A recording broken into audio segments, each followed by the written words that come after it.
Fala, juventude! Esse é mais um vídeo do Agronomicamente. Isso mesmo, economia e agronegócios juntos. No vídeo de hoje eu respondo a seguinte pergunta: o agronegócio está em crise?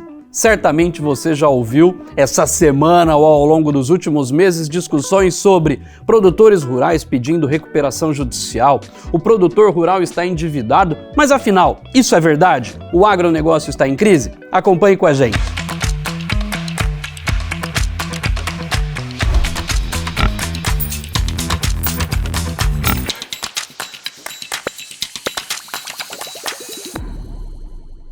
Como eu mencionei na abertura deste vídeo, algumas pessoas se dividem, tanto o setor produtivo quanto o governo, sobre como classificar a atual situação econômica do agronegócio, especificamente na safra 2023-2024. Você certamente já ouviu uma expressão: não há bem que sempre dure e não há mal que nunca se acabe. De fato, o agronegócio brasileiro viveu ao longo dos últimos 3 anos, especificamente as últimas 3 safras, um bom período de tempo. Porém, nem sempre são flores, e é isso que a gente vai discutir. Quando eu falo de que nós vivemos 3, 4 safras de ventos muito bons, é preciso lembrar que tivemos recordes de produção e, ao mesmo tempo, excelentes níveis de preço. Podemos tirar daí a excepcionalidade ao Rio Grande do Sul, que em função de Laninha teve uma queda na sua produção. Olha só que interessante, o mercado de grãos é o maior e mais expressivo setor do agronegócio brasileiro. Portanto, quando nós olhamos que o PIB do agronegócio cresceu, que o setor do agro como um todo cresceu, de fato ele foi puxado pelo setor de grãos, que teve 2 pontos fundamentais ao longo dos últimos anos: recordes de produção com bons níveis de preço. O que nós vimos na safra 2023-2024 foi exatamente o contrário. Fruto agora do El Niño, nós tivemos elevadas temperaturas e precipitações muito irregulares e abaixo da média, em especial nas principais regiões produtoras de grãos, com destaque para o Mato Grosso do Sul e Goiás. Portanto, nessas regiões nós tivemos quebra de safra.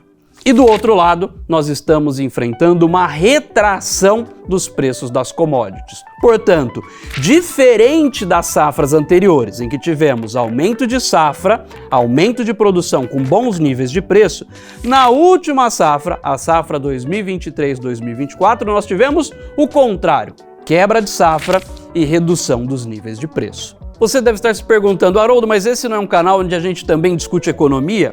Como que eu tenho queda na oferta e ao mesmo tempo queda de preço? É preciso lembrar que commodities, a oferta é dada no mercado global.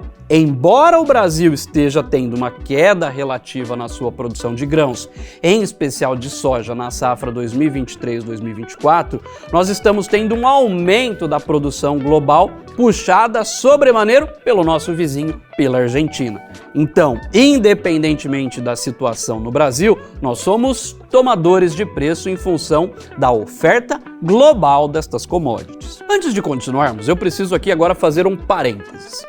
Olha só, quando nós falamos de financiamento no agronegócio brasileiro, é preciso separar a agricultura da pecuária. Vamos olhar a agricultura neste momento. O que é interessante é que os dados mostram que, na agricultura, cerca de 61% do funding, ou seja, daquilo que é necessário para custeio, para financiamento da atividade agrícola, mais de 60% é de capital de terceiros. Ou seja, eu estou dizendo que a agricultura é extremamente dependente de capital e sobremaneira de capital de terceiros. Veja, nós financiamos a produção agrícola com menos de 39%, ou seja, 39% é capital próprio e 61% é capital de terceiros. Portanto, o produtor costumeiramente depende de crédito e trabalha também alavancado. Então olha só que interessante, quando nós olhamos para a safra de grãos, especificamente em 2023-2024, nós tivemos uma queda na geração de caixa, em função de menores preços e menor produtividade, e isso levou também a um elevado nível de endividamento, ou seja, nós tivemos um aumento da alavancagem. Quando nós falamos deste aumento da alavancagem, é aqui que surgem alguns problemas. Em função deste elevado endividamento, desta maior alavancagem, o que nós percebemos foi que alguns produtores acionaram instrumentos jurídicos, tais como de recuperação judicial. Portanto, olha só uma característica extremamente importante. No agronegócio, eu não posso ter baixa liquidez com alta alavancagem. Se isso acontecer, certamente o caminho é recuperação judicial, é a inadimplência. Portanto, o que nós estamos vendo neste momento não é um cenário generalizado, mas de produtores específicos que tiveram essas duas situações, baixa liquidez e alta alavancagem. Por isso, precisaram acionar esses instrumentos como o da recuperação judicial. Quando nós falamos deste aumento do número de pedidos de recuperação judicial, é interessante dizer que isso não é uma situação generalizada. O agronegócio e alguns setores, em especial o setor de grãos, passa neste momento por uma situação difícil,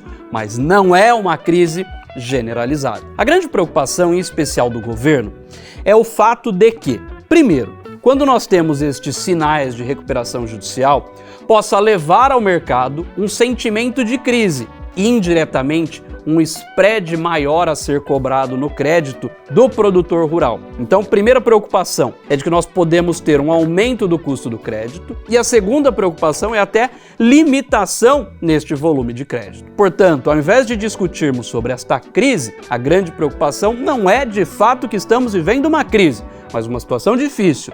A preocupação para mim é essa, de que nós podemos ter um aumento no custo do crédito e até mesmo menores recursos, limitando o acesso de crédito e financiamento, que é fundamental para o financiamento e custeio da nossa safra. Portanto, este sim é uma dor e é uma preocupação. Portanto, quero enfatizar, muitas pessoas estão fazendo alarde de uma crise generalizada no agronegócio.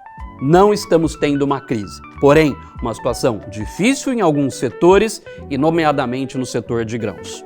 A grande preocupação e o red light, o nosso ponto de atenção, diz respeito ao fato de que, neste momento, alguns produtores estão pedindo recuperação judicial, nós estamos tendo atraso nos pagamentos de alguns CRA, certificados de recebíveis do agronegócio, que inclusive fazem parte de alguns FIAGROS. Isso sim é um ponto de atenção, porque pode levar, como eu mencionei para vocês, mais atenção no mercado de crédito. Esse mercado de crédito se reduzir e também cobrar taxas de juros mais altos, olhando o agronegócio num cenário de maior risco. Para caminharmos para o fechamento dessa nossa discussão, quero reiteradamente dizer, não estamos vivendo uma crise generalizada e universal no agronegócio.